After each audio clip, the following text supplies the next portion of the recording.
Yo, what's up mga kaibigan? Nali na tayo magkwentuhan. So napag-usapan nga natin na si Ben Simmons ay talagang nakikita ngayon bilang isang liability sa Brooklyn Nets dahil wala kang improvement ng kanyang jump shot at talagang takot nga siyang tumira at allergic nga daw ito kapag malapit na sa basket.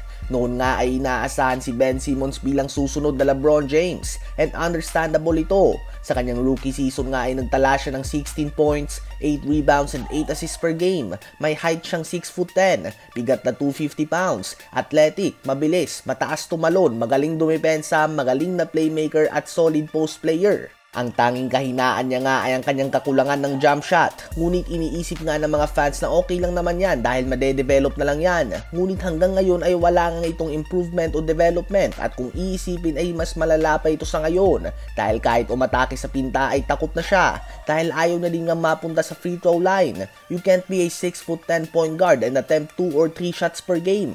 Literal na walking mismatch nga siya. Ngunit dahil takot siyang tumira, hindi na nga siya dinedepensahan ng kabilang team. In effect ay nakaka-double team nga ang kabilang koponan. Ngayong season ay may average na lamang si Ben Simmons sa 7.6 rebounds and 6 assists per game. Sa kanyang last 4 games din ay unti-unti na siyang inaalisan ng minuto ng kanyang coach. From 26 minutes to 20 minutes to 16 minutes to 13 minutes. At ayon nga kay Jake Fisher ng Bleacher Report ay susubukan ng i-trade ng Nets si Ben Simmons sa off-season. Ngunit ang tanong ay sino ba makikipag-trade kay Simmons? Siya ay may sahod na 38 million next season at 40.3 million sa sunod. Sino nga ang team na handang magbayad ng 40 million sa isang player na takot na tumira? Si Simmons ngayon ay tinanggal din ng Nets sa kanilang first 5 at hindi na nakakagulat kung tuluyan na nga siyang mawalan ng minuto. Sila ni Giannis ang pinakahalimbawa ng hard work beats talent.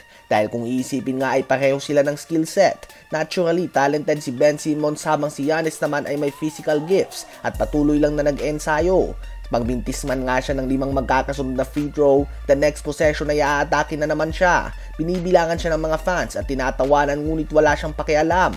At itong malaking pinagkaiba nila mga kaibigan. Ano ba ang masasabi nyo tungkol kay Ben Simmons? Ngayon ay tumungo naman tayo sa isang concerning na balita tungkol kay Russell Westbrook. Ayon kay Shams ng The Athletic yan, noong trade deadline nga ay trinade ng Lakers si Westbrook patungo sa Utah Jazz, isang rebuilding team na may 15 na first round draft picks hanggang sa taon 2029. At dahil nga isang rebuilding team ng Jazz, plano nilang i-buyout ang contract ni Russell Westbrook. Ngunit ayon kay Shams ng The Athletic ay mabagal ang galaw ng market para kay Russ. Ang Clippers umano ay gusto ng depensa at shooting para sa point guard position at hindi fit si Russ sa hinahanap ng Clippers management. At meron nga hanggang March 1 ang Utah Jazz upang magdesisyon kung ano ba ang plano nila kay Russ.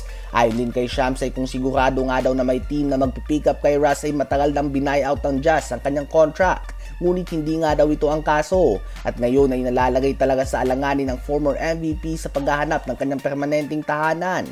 Nakikita nga si Russ ngayon sa NBA bilang isang player na hindi starting caliber sa isang playoff team at isang player na hindi ilalagay sa rebuilding team. Kaya naman nahihirapan siya maghanap ng team. Ano ba ang masasabi nyo tungkol dito?